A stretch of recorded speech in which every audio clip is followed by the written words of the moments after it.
Hi Stampers, this is Lisa with Queen Bee Creations. Welcome to our Thursday Live. Being a Thursday, this is one of our Stamping Made Simple projects, so I have an easy one for you today. Now I made mine a gift card holder. Now you don't have to. I'm going to show you how you can opt out of that, but I love that this one opens up and has this little pocket here to create a little gift card holder. But if you wanted to just cut here instead of scoring, you can take that off. But I thought this was really simple, but yet pretty, and packed a little bit of a wow. It only uses punches. There's no dies involved and very little stamping. So I think you're going to find it super easy. Okay, I'm using the Comforting Thoughts stamp set. I really like this one because it has some different sentiments in it that we don't normally find in some of our other stamp sets. Like there's no good card for this. I mean, how often is that true, right? Thinking of you and praying for you. Hope this day's feeling better. I wish I could make this better. I don't have the right words to say. You know, I'm sure we've all said that at times. I just think it's a really versatile set that covers a lot of things that our other stamp sets don't cover. I mean, there's been some great ones. I love those stamp sets where they cover a little bit of everything. There's a thinking of you, a happy birthday, a thank you, a get well, a little bit of that. We have several of those stamp sets, but this one's just different. This is the card we're making. It opens up and has an optional pocket here on the side for a gift card. This one's kind of a wishing you comfort, hoping this is a feel better kind of day. And I just thought it would be good to put a little thing for a free coffee. You know, it doesn't necessarily have to be a big something, you know, but maybe just a little, you know, I'm thinking about you, let's have virtual coffee together kind of thing. But like I said, you could make this a happy birthday or you could leave that off. So I'm going to start out with a card base that is 4 1/4 by 11 scored at 5 1/2. So this is a little different than what we normally do. Normally we have the cards that go this way, where we have cut at 5 1/2 and scored at 4 1/4. But either way, what I'm doing is I'm taking a full 8 1/2 by 11 and I'm cutting in half and I'm scoring in half. And then for this one, for our pocket here, I did an additional score at 1 3/4. That's going to be my little pocket. But as I said, you can cut that off if you don't want the pocket. Everything else is going to be exactly the same. Congratulations to our winner from Monday. Amy Smith was our winner for the pop-up cross card that we did on Monday. So that's going to be going out in the mail to her as soon as she goes to my website, queenbeecreations.net. And then up there in the address bar where you typed in the URL, you're going to add /prize patrol. That will take you to a Google form where you can fill in all your information so I know where to mail your prize to. So that's our base in Daffodil Delight. And then I'm going to mat this in Lemon Lolly.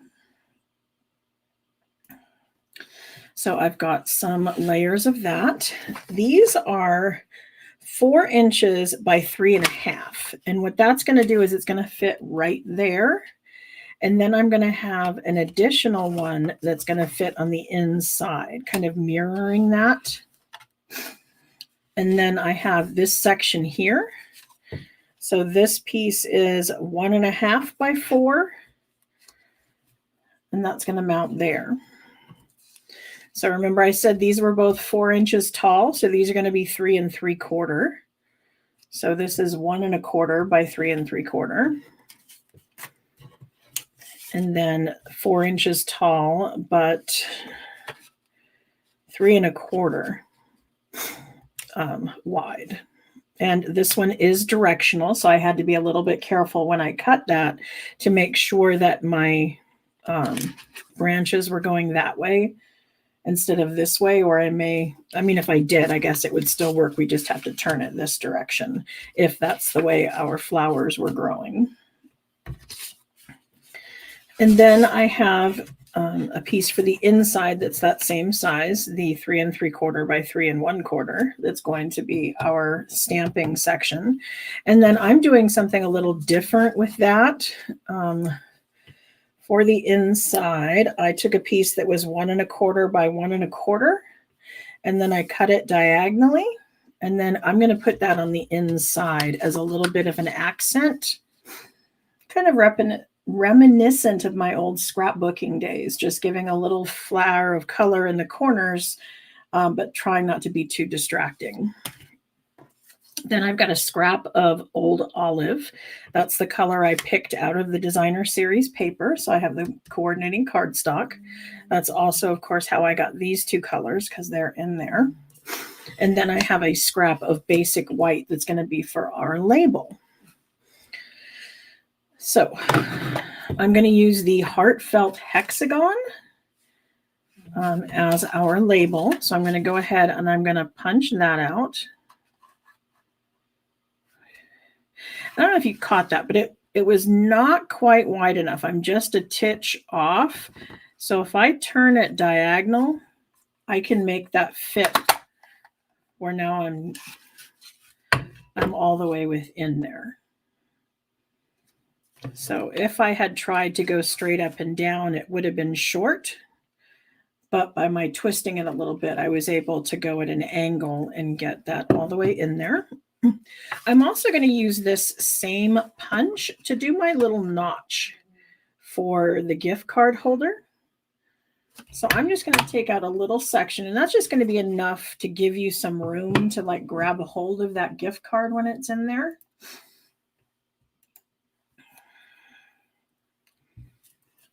And then we're going to need some little leaves that I'm going to mount behind there. So I'm going to go ahead and punch out 2 of those.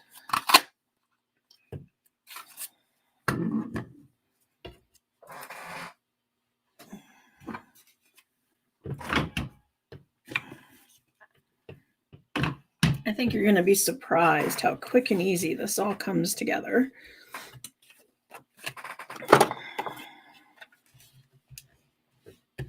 See, and always the hazards of our designer series paper is we're always burying something kind of pretty. I think I would have liked that on the front of one of my cards.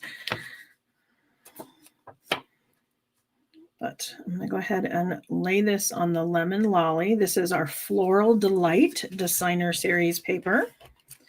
If you like designer series papers, then you might want to watch out for one of my next newsletters. Soon I will be announcing the new paper share, because we will have a new catalog coming out soon. I'm very excited to announce we have our annual catalog online for for all of our demos to see.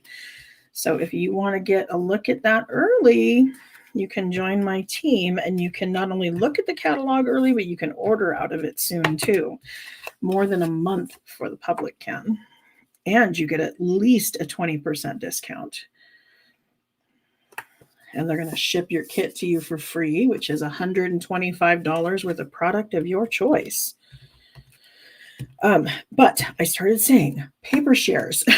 What I do is I buy full packs of the designer series paper, and then I cut it up into 6x6 sheets and give you one of each one as kind of a sampler pack. So you can kind of really decide what you like and play around with a little bit of all of it. And that's going to be coming out soon. And it's not only going to include the online the annual catalog, because that's what's coming out soon, but there are also some online exclusives that are going to go live in May too. Originally, when they started announcing online exclusives, they told us that they were going to be released like opposite of our catalogs. And now all of a sudden we're getting more and more of them. And so we will have some online exclusive paper as well. And I'm going to go ahead and include that in my paper share. And then I also am working on my next online class. So be sure you're signed up for my newsletter so you get all of that great information coming your way. I wouldn't want you to miss out on anything.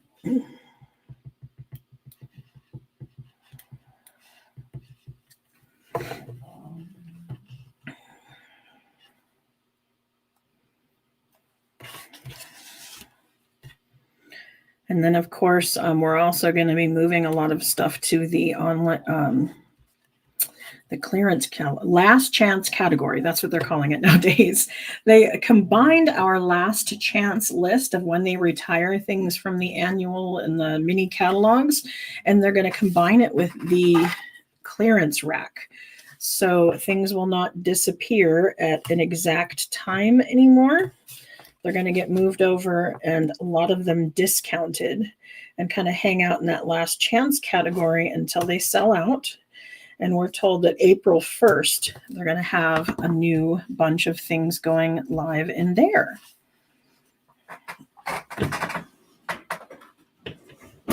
Okay, I have a little bit of excess glue on here. I don't know if you can see that, but there's some extra goobers. And then, of course, when I tried to rub it with my hand, it got some dirt.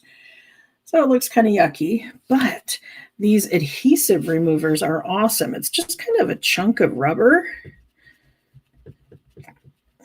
And honestly, I picked this one up at the Dollar Tree. And you just rub it along the edge and it lifts off all of that glue. So it makes it go away. I have another eraser too. I have a couple erasers actually.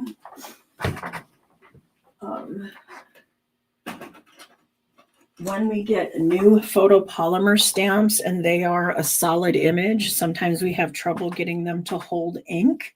And the reason being is they have kind of a coating on them to help them pop out of their molds.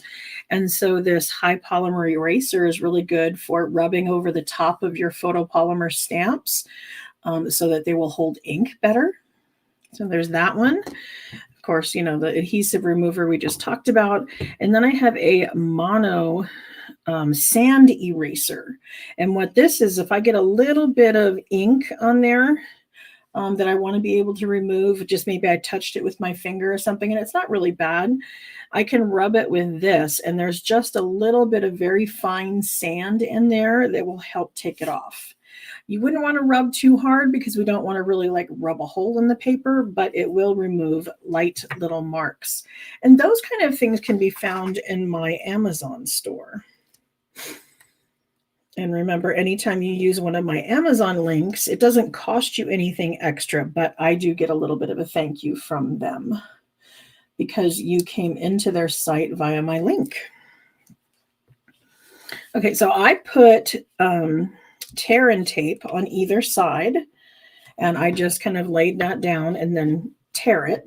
That's why it's tear and tape. And then I remove the backing, and then I can press it down. Tear and tape is very strong, and so I like to use that when I'm making boxes and things that are going to get a little more, you know, I don't want to say wear and tear, but a little more action because it's going to have a really strong adhesive hold to it.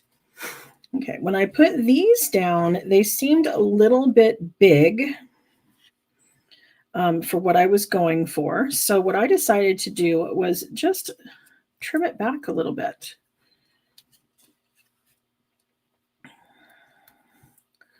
Okay, so I didn't remove much, but just kind of enough that I can lay it down and get just enough leaf popping behind there where I can still see it. And it's more of an accent. And then in order to stick that down, I'm actually going to use glue dots. I see a lot of people like taking their fingers and trying to pull glue dots off of there. Don't do that. If you need to move it off of there to put it somewhere, you can use the take your pick tool, but you have to be very careful as you lift it because they kind of tend to roll or, you know, pull apart. They change their shape, which is not always a good thing. So sometimes you can do that, especially when you're doing ribbon. That might work because you want to kind of ball it up so that it can grab hold. But for the most part, when I'm doing paper, I actually take my paper to the glue dot and then I press and use that to lift it off. And then it's nice and flat. And so it's not as bulky. and you don't see it as much once it's adhered to the project. And then I have just this little bit of ribbon tied around there to hold it together, because I have a tendency to drop these on the floor occasionally, and I don't want it to roll across the room and like unravel the whole thing. So by having just this little piece of ribbon wrapped around there, it kind of holds it together.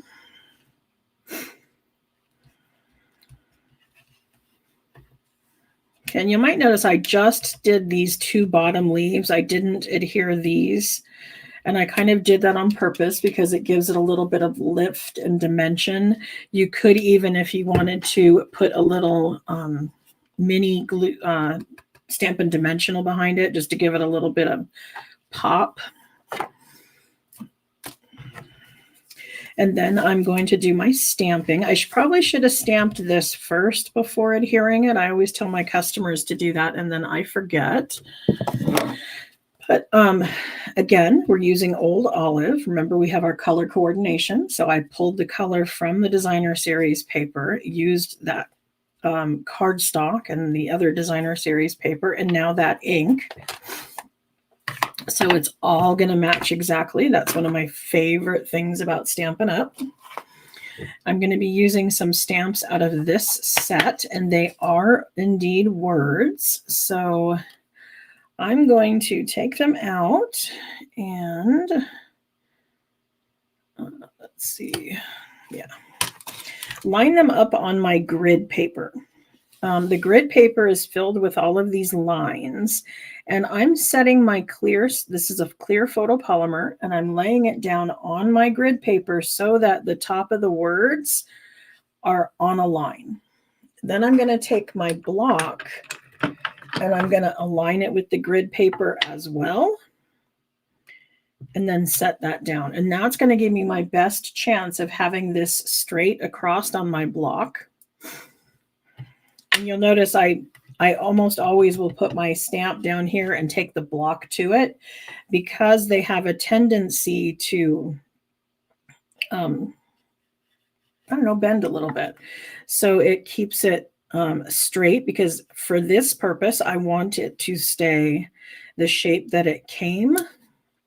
Although if I do need to bend it, I can. Let's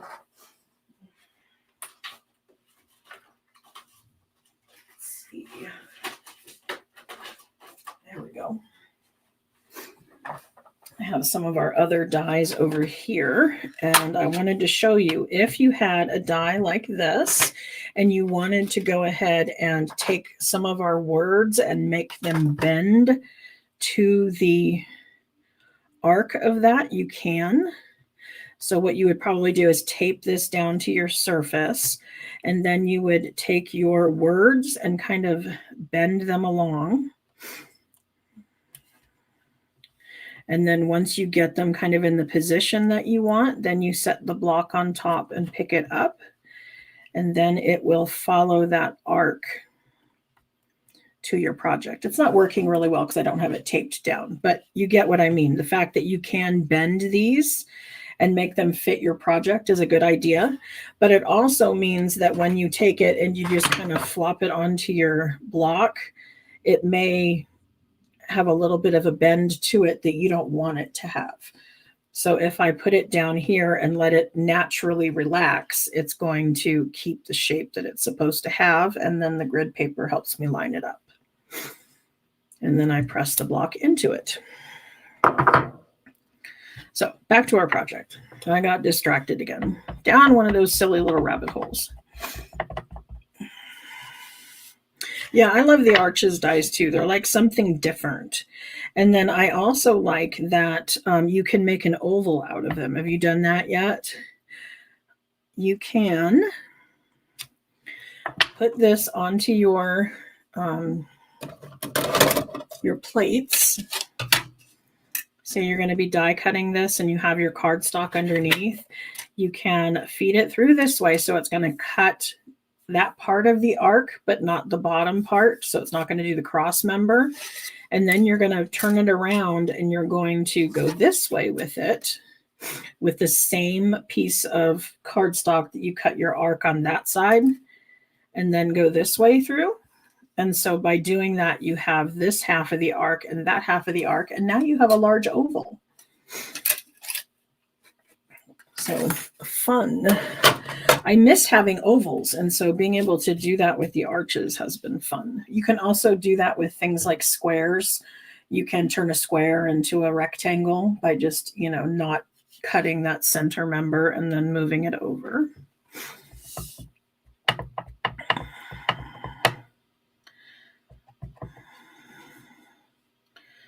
Okay, again, I'm kind of lining up my cardstock with the grid paper once again, making sure I've got some good ink coverage.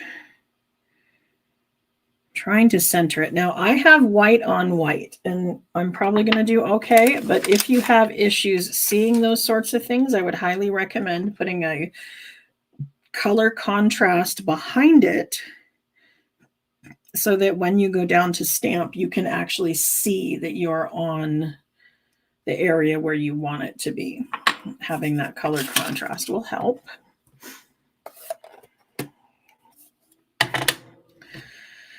Okay, now I want to put this here, but I want this to be popped up on dimensionals. And you could even do 2 sets of dimensionals. On this one, I only did one. The gal I saw do another one of these, she did something similar. And she put 2 sets over here. She put a set of dimensionals and then took off the tops and then piled another one on top. And that gave even more clearance for the thickness of the extra layers here and then the gift card inside. So if it's going to be a little bulky, you might want to put a second dimensional on top of this and make it too high. And then I'm just centering my label up, taking the little point of the top and bottom of this and lining that up with my line here. And then I came in with some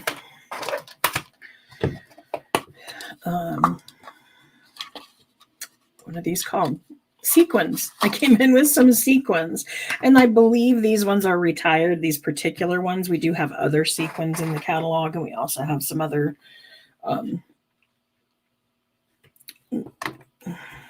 adhesive backed gems and things that you could use. But I wanted to use up some of my stuff that I have that's retired and retiring soon, because I want to order some new stuff out of the new catalog. I'm starting to get kind of excited about that. So I can justify ordering new stuff if I use up my old, right?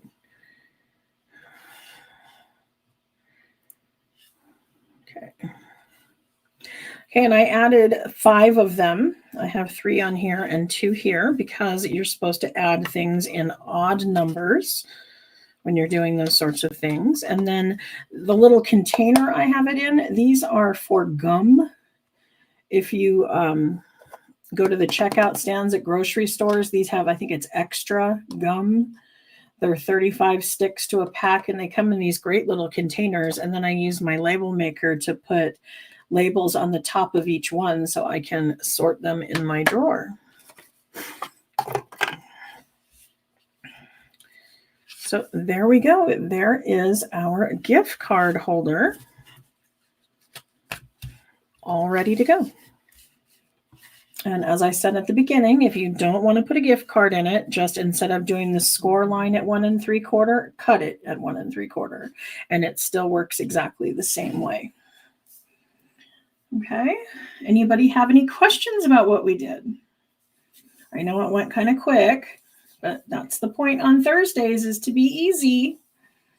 Monday, I have a request. Somebody messaged me that they had one of my old cards that was a crisscross kind of pattern, and it's done with diagonals. It's a fun fold. It's really fun, and I have not done it in a while, and she was looking for instructions, and I couldn't find them. I'm sure they're out there somewhere. The one she had was like from 2022, so since I couldn't find it in the last couple of years, I'm going to redo one of my old folds for a fun crisscross. And we're going to actually do a couple of them because I have a way that I do it, and then I have an easier way to do it. So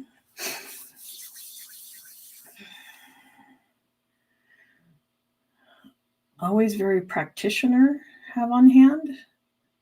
You mean practical? I don't know. That one comment confuses me. So anyway, thank you for joining me. I appreciate you being here. And I look forward to seeing you back here on Monday when we do another fun fold card. Thank you so much. Bye.